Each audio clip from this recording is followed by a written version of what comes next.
The most emotionally intelligent people you will ever meet are the ones who suddenly disappear. Not because they are weak, not because they are broken, because they finally chose themselves. And society has been lying to you about what that really means. Here is what no one tells you.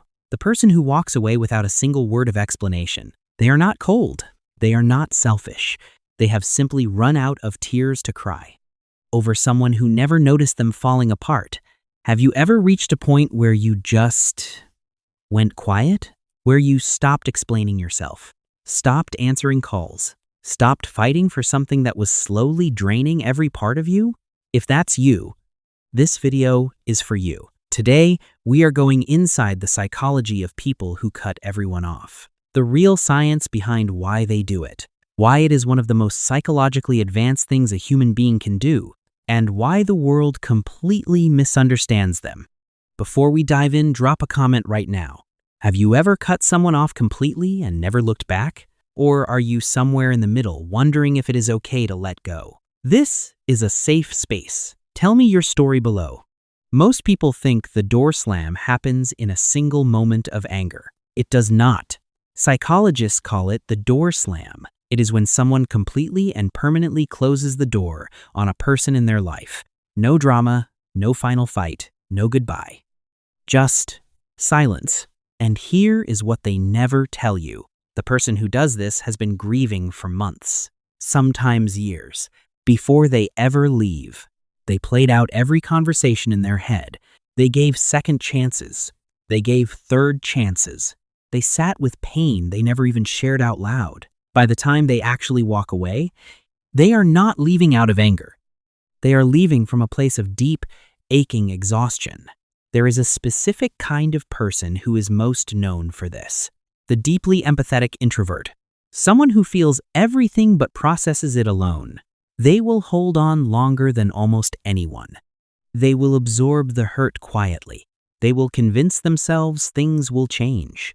But when their capacity for endurance finally runs dry, they do not argue. They do not explain. They simply disappear. And here is the part that should stop you completely. This is not emotional immaturity.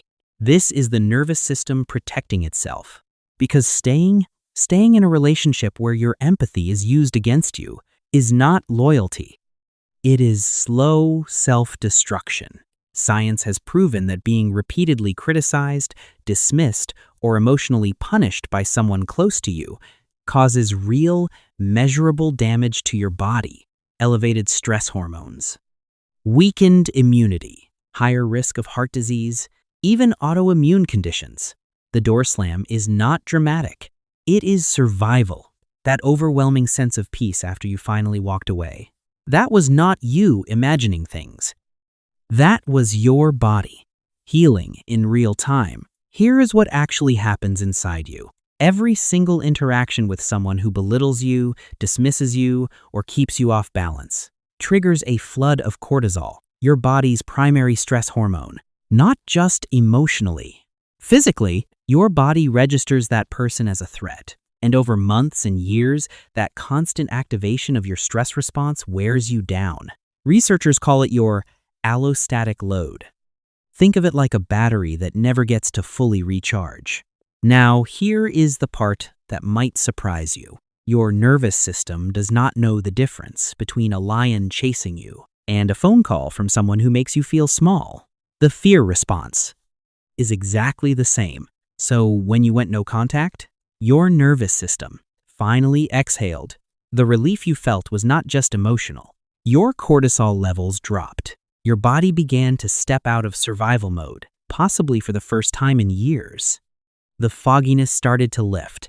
The weight on your chest started to ease. A 2025 qualitative study found something important. People who intentionally severed harmful relationships, even family, reported that while the process was painful and full of grief, the outcome brought them profound and lasting relief. Not just peace, growth.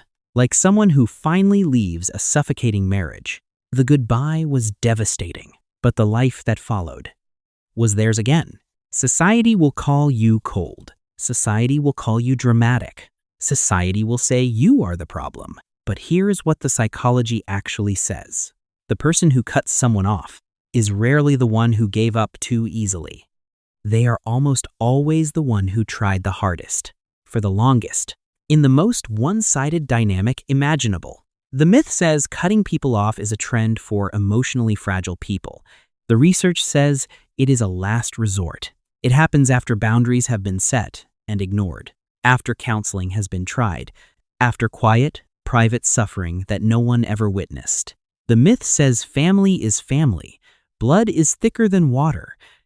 The research says staying in a harmful dynamic with a family member can be just as damaging as staying in any other kind of abusive relationship. Estrangement, when it is chosen carefully and for real reasons, is recognized by mental health experts as a healthy, functional boundary, not a failure, a form of self-respect. The myth says they disappeared without warning. They owe an explanation. The reality says they gave warnings. In their silence, in their withdrawal, in the moments they stopped sharing things with you. You just were not listening. The people who cut everyone off and never look back are not heartless. They are the ones who have loved the most deeply, who gave until they had nothing left, who finally learned, perhaps too late, perhaps just in time, that loving someone else cannot come at the cost of losing themselves completely. Wherever you are in this right now, maybe you are the one who walked away. Maybe you are the one someone walked away from. Maybe you are somewhere in the middle, standing at a door, hand on the handle, not sure if you can turn it. There is no judgment here. There is no instruction here. Just this. Choosing your own peace is not betrayal. Protecting your own mind is not cruelty. And walking away from something that was slowly erasing you is sometimes the most loving thing you can ever do. For yourself, if no one has ever told you that your silence was brave, I am telling you now.